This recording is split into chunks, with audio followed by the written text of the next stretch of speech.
Hello students, class 12 के chemistry में हम अध्याय 5 में हैं जिसका नाम है पृष्ठ रसायन या इसी को क्या कहा जाता है, सतह रसायन कहा जाता है। और इस अध्याय में आज हम नया टॉपिक पढ़ेंगे जिसका नाम है कलिल प्रावस्था या कोलाइडी अवस्था। ठीक है, इसको इंग्लिश में कहा जाता है कोलॉइड। और देखिए, ये ग्रीक भाषा के दो शब्दों से मिलके बना है, कोल्ला और इयोइड्स। ठीक है, कोल्ला का मतलब होता है ग्लू, हिंदी में गोंद। ठीक है, इयोइड्स मतलब लाइक या जैसा। ठीक है, तो बेसिकली कोलाइडी या कलिल प्रावस्था का मतलब क्या हो गया, गोंद जैसा या गोंद की तरह, उसको क्या कहेंगे, कोलॉइड कहेंगे। ठीक है, अब देखते हैं थोड़ी सी इसकी हिस्ट्री के बारे में। तो थॉमस ग्राहम ने सन 1861 में विलयशील पदार्थ, ठीक है, विलयशील जो घुल जाता है, विलयशील पदार्थों को उनके विलयनों के पार्चमेंट झिल्ली मतलब जंतु झिल्ली या फिर कोई भी ऐसी झिल्ली जिससे क्या है, विलयन के जो कण है वो आसानी से गुजर जाए। ठीक है, तो पार्चमेंट झिल्ली में से वितरित होने की क्षमता के आधार पर दो भागों में बांटें। ठीक है, पहला क्या है, क्रिस्टलाब या इसको क्या कहा जाता है, क्रिस्टलॉइड कहा जाता है। ठीक है, क्रिस्टलॉइड कहा जाता है इंग्लिश में। तो देखिए, ऐसे पदार्थ जिनके विलयन जो है पार्चमेंट या जंतु झिल्ली में से शीघ्रता से विसरित हो जाते हैं, क्या कहलाते हैं, क्रिस्टलॉइड या क्रिस्टलाब कहलाएंगे। जैसे कि यूरिया, नमक, ग्लूकोज। आपने अक्सर देखा होगा कि जब आप नमक को पानी में घोलते हैं तो वो पूरी तरह से डिज़ोल्व हो जाता है, पूरी तरह से घुल जाता है, और फिर जब आप उसको पार्चमेंट झिल्ली या फिर किसी जंतु झिल्ली से आप उसको छानेंगे तो उसके जो कण है शीघ्रता से क्या हो जाते हैं, निकल जाते हैं। ठीक है, क्योंकि बहुत छोटे छोटे होते हैं और पूरी तरह से वो घुल जाया रहता है। ठीक है, इसको क्रिस्टलॉइड या क्रिस्टलाब कहने का मतलब ये है, ये जो है यहाँ पे यूरिया दिया है एग्जाम्पल, नमक दिया है और ग्लूकोज दिया है, तो ये लोग जो हैं अपनी ठोस अवस्था में क्रिस्टल के फॉर्म में रहते हैं। ठीक है, नमक भी क्रिस्टल के फॉर्म में रहता है जब वो ठोस अवस्था में रहता है, ग्लूकोज भी रहता है और यूरिया भी रहता है। तो चूंकि ये क्रिस्टल फॉर्म में होते हैं इसलिए इनको क्या कहा जाता है, क्रिस्टलाब या फिर क्रिस्टलॉइड कहा जाता है। ठीक है, अब देख लेते हैं हम इसके दूसरे टाइप को। तो देखिए, ऐसे पदार्थ जिनके विलयन चर्मपत्र या फिर पार्चमेंट पत्र ना, चर्मपत्र, पार्चमेंट पत्र या जंतु झिल्ली में से विसरित नहीं होते, या फिर अगर होते भी हैं तो बहुत स्लो होते हैं, बहुत धीमी गति से होते हैं, वो क्या कहलाते हैं, कोलाइड कहलाते हैं। जैसे कि गोंद है, स्टार्च है, जिलेटिन है। अगर आप इन लोगों का सोल्यूशन बनाएंगे, जितने भी एग्जाम्पल है इनका सोल्यूशन बनाएंगे और फिर उसको किसी जंतु झिल्ली से आप छानेंगे तो क्या होता है, या तो वो मतलब क्रॉस करते ही नहीं है झिल्ली को, या तो फिर अगर करते भी है तो बहुत धीरे धीरे वो लोग छानते हैं। ठीक है, तो देख लीजिए, थोड़ा सा एग्जाम्पल के थ्रू बता देते हैं। जैसे कि यहाँ पे मैं दो बीकर ले ली। ठीक है, एक बीकर में क्या किए, हमने नमक का सॉल्यूशन किया। ठीक है, ये क्या हो जाएगा, NaCl का विलयन है। ठीक है, इसमें हम लोग ले लेते हैं स्टार्च का विलयन।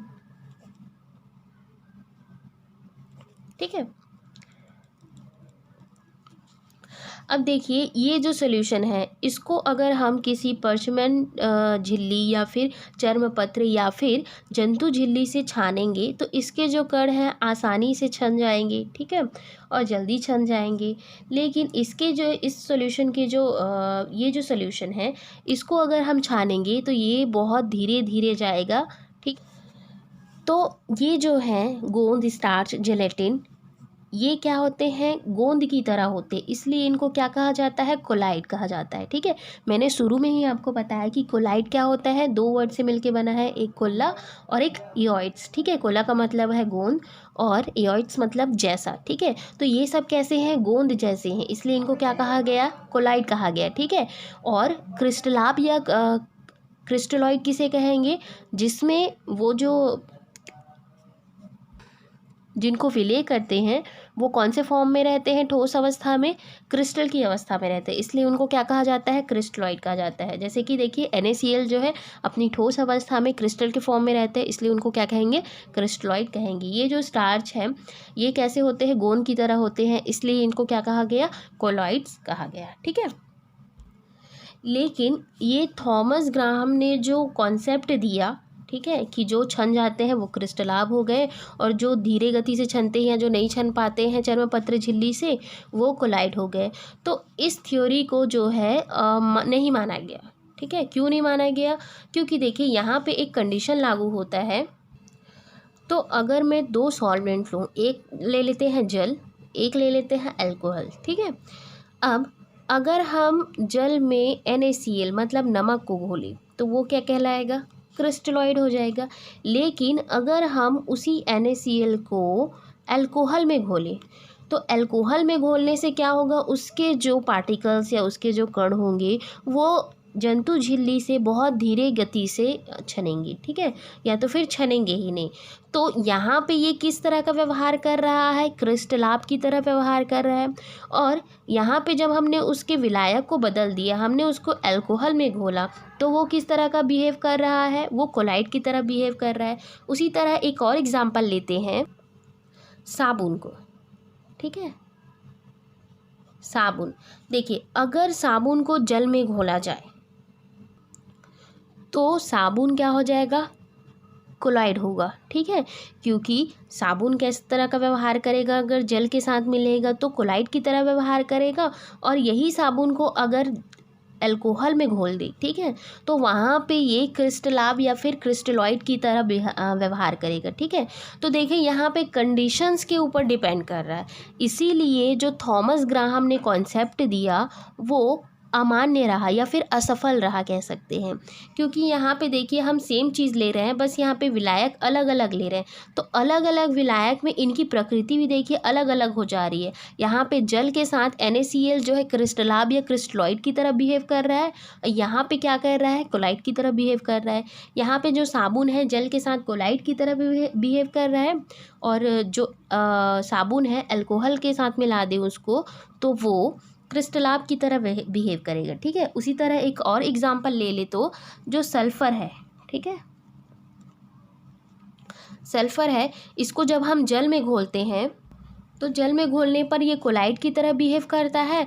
और इसी सल्फर को जब हम अल्कोहल में डिज़ोल्व करते हैं, अल्कोहल में घोलते हैं, तो क्रिस्टलाभ की तरह बिहेव करता है। ठीक है, देखिए इस आधार पर फिर कोलाइड की एक आधुनिक अवधारणा है या फिर परिभाषा है, और आपको एग्ज़ाम में भी आपको इसी को ही लिखना है। ठीक है, यही वाला परिभाषा को लिखना है अगर आया कोलाइडी विलयन क्या है तो देखिए कोलाइड एक विषमांगी तंत्र है जिसमें उपस्थित परिक्षिप्त प्रावस्था के कणों का आकार 10 की घात -9 मीटर से 10 की घात -6 मीटर तक तथा परिक्षेपण माध्यम के कणों का आकार 0.1 nm से 1 nm तक होता है।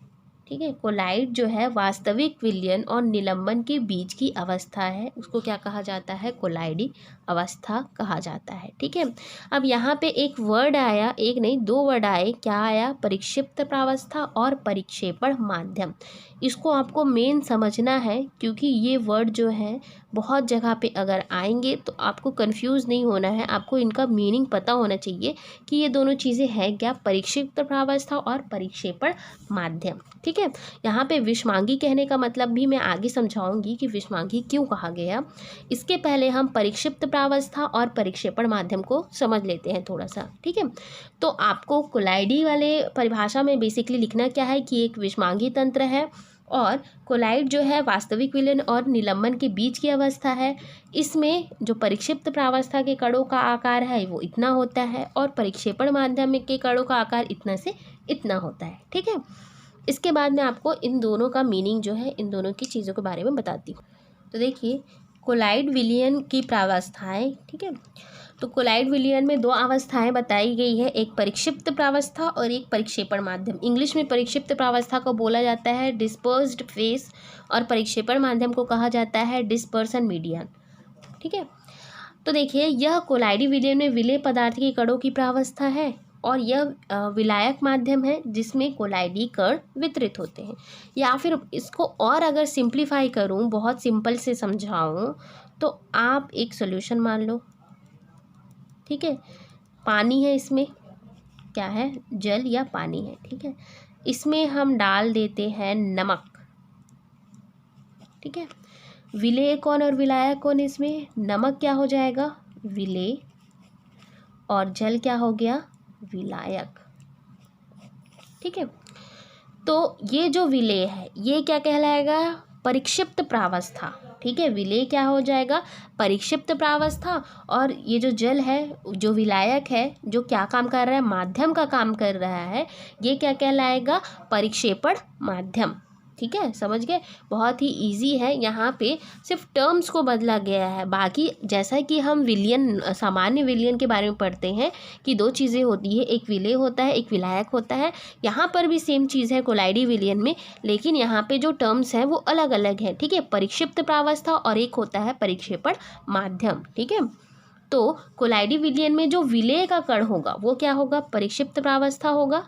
ठीक है, और जो माध्यम होगा, ठीक है, जिसमें हम डिसॉल्व करेंगे या जिसमें घोलेंगे, वो क्या कहलाएगा, परिक्षेपण माध्यम। ठीक है, जिसको इंग्लिश में डिस्पर्शन मीडियम कहते हैं। तो अभी आप समझ गए होंगे। जैसे कि एक और एग्जांपल ले लेते हैं। जैसे यहाँ पे एक लेते हैं सॉल्यूशन गोल्ड का। ठीक है, यहाँ पे ये है गोल्ड का कोलाइडी सॉल्यूशन।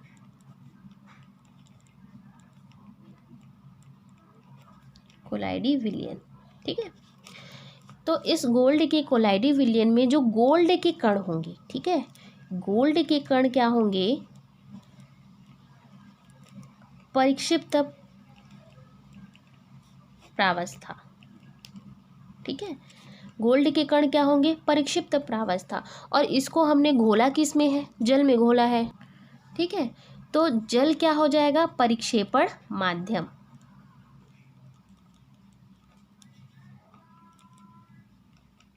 ठीक है, समझ गए आप लोग। यहाँ पे एक कोलाइडी गोल्ड का कोलाइडी विलयन है, जिसमें जो गोल्ड के कण होंगे वो क्या होंगे, परिक्षिप्त प्रावस्था, क्योंकि ये विलेय हमने गोल्ड को मिलाया है। ठीक है, तो ये विलेय है, इसलिए ये क्या कहलाएगा, परिक्षिप्त प्रावस्था कहलाएगा। और ये जो जल है वो क्या कहलाएगा, परिक्षेपण माध्यम कहलाएगा। ठीक है, तो कोलाइडी विलयन इज इक्वल टू परिक्षिप्त प्रावस्था प्लस परिक्षेपण माध्यम। ठीक है, कोलाइडी विलयन कैसे तैयार होता है, परिक्षिप्त प्रावस्था और परिक्षेपण माध्यम के बनने से क्या होता है, कोलाइडी विलयन तैयार होता है। ठीक है, पदार्थ के कणों के आधार पर विलयन को 3 भागों में बांटा गया है। फर्स्ट है वास्तविक विलयन, दूसरा है कोलाइड विलयन और तीसरा है निलंबन। तो पहला देखते हैं वास्तविक विलयन। तो इसमें जो कण होते हैं, विलेय और विलायक के कण, उनका जो आकार होता है वो 10⁻⁹ मीटर से कम होता है। ठीक है, और एक समांगी मिश्रण होते हैं। समांगी कहने का मतलब है जिसमें विलेय और विलायक के कणों का जो आकार है वो लगभग बराबर हो। ठीक है, या समान हो, लगभग समान होता है, वो क्या कहलाता है, समांगी मिश्रण कहलाता है। ठीक है, तो यहाँ पे आप लिख सकते हैं कि वास्तविक विलयन में विलेय और विलायक के कणों का आकार लगभग समान होता है। ठीक है, अगला देख लेते हैं निलंबन के बारे में। तो निलंबन जो होता है एक विषमांगी मिश्रण होता है। ठीक है, इसमें जो है विलेय और विलायक के कणों का आकार एक जैसा नहीं होगा।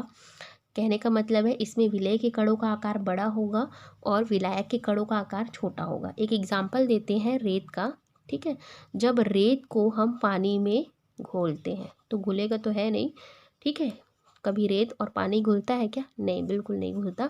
जब हम रेत को क्या करेंगे, पानी में डाल देंगे, तो रेत क्या होते हैं, नीचे तली में बैठ जाता है। ठीक है, थोड़ी देर बाद हम उसको घोल देंगे, घोलने के बाद क्या करता है वो थोड़ी देर बाद देखेंगे तो वो तली में बैठ जाता है। ठीक है, तो इसे क्या कहेंगे, निलंबन कहेंगे, क्योंकि यहाँ पे देखिए रेत के जो कण हैं वो पानी के कणों से ज़्यादा बड़े हैं। ठीक है, तो ये क्या होगा, एक विषमांगी मिश्रण होता है जहाँ पे विलेय और विलायक के कणों का आकार समान नहीं होता।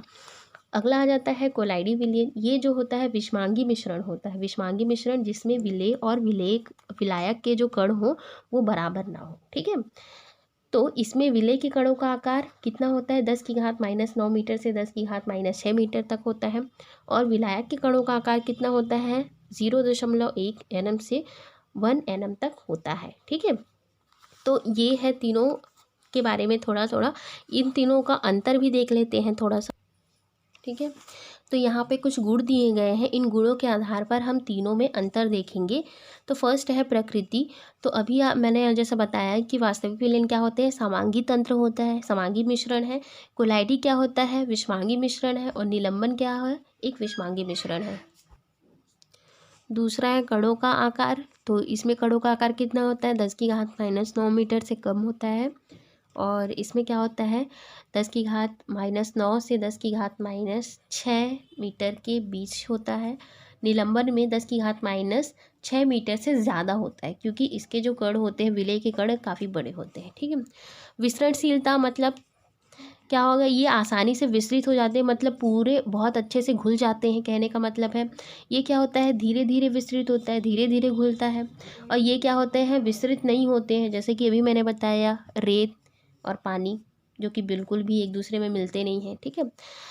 छननता मतलब कि छनने का जो क्षमता है, तो ये जो है साधारण फिल्टर पेपर और जंतु झिल्ली दोनों में से निकल जाते हैं। ठीक है। हम नमक के सॉल्यूशन को किसी भी झिल्ली या फिर किसी भी पेपर से छान सकते हैं बहुत इजीली। ठीक है। तो इसमें जो पार्टिकल्स होते हैं बहुत आसानी से निकल जाते हैं। इसमें देखिए कोलाइडी विलयन में साधारण फिल्टर पेपर में से निकल जाते हैं, किंतु जंतु जो झिल्ली होता है उसमें से कोलाइडी कण जो है या फिर कोलाइडी विलयन जो है आसानी से नहीं निकलता है। थर्ड जो है साधारण फिल्टर पेपर मतलब निलंबन में साधारण फिल्टर पेपर एवं जंतु झिल्ली दोनों से नहीं निकल पाते हैं, क्योंकि छनना ही पॉसिबल नहीं, घुलता ही नहीं, सोल्यूशन ही नहीं बनता, तो कहाँ से छनेगा। ठीक है। अगला जो है गुरुत्वीय बल का प्रभाव, इसमें कण जो है नीचे नहीं बैठते हैं, इसमें जो कण है वो नीचे बैठते हैं किंतु अपकेंद्रण से नीचे बैठ जाते हैं। इसमें जो निलंबन होता है उसमें तो नीचे ही बैठे रहते हैं। अगला जो है दृश्यता, ठीक है, मतलब दिखाई देना, तो ये जो है अति सूक्ष्म दर्शी से भी दिखाई नहीं देते हैं, क्योंकि ये बहुत अच्छी तरह से घुल जाए रहते हैं, इसलिए दिखाई नहीं देते हैं। ठीक है। कोलाइडी विलयन जो है साधारण सूक्ष्मदर्शी से दिखाई देता है, और निलंबन को तो हम अपने साधारण आंखों से ही देख सकते हैं। ठीक है, क्योंकि ये जो है काफ़ी बड़े होते हैं और नीचे बैठे होते हैं। अगला है 7वां पारदर्शकता। ठीक है। तो ये जो होते हैं पारदर्शी होते हैं, ये जो होते हैं अर्ध पारदर्शी होते हैं। ठीक है। और निलंबन जो होते हैं अपारदर्शी होते हैं। तो आज के वीडियो में बस इतना ही। हम अगले में कोलाइडी अवस्था या फिर कोलाइडी तंत्र का वर्गीकरण को पढ़ेंगे।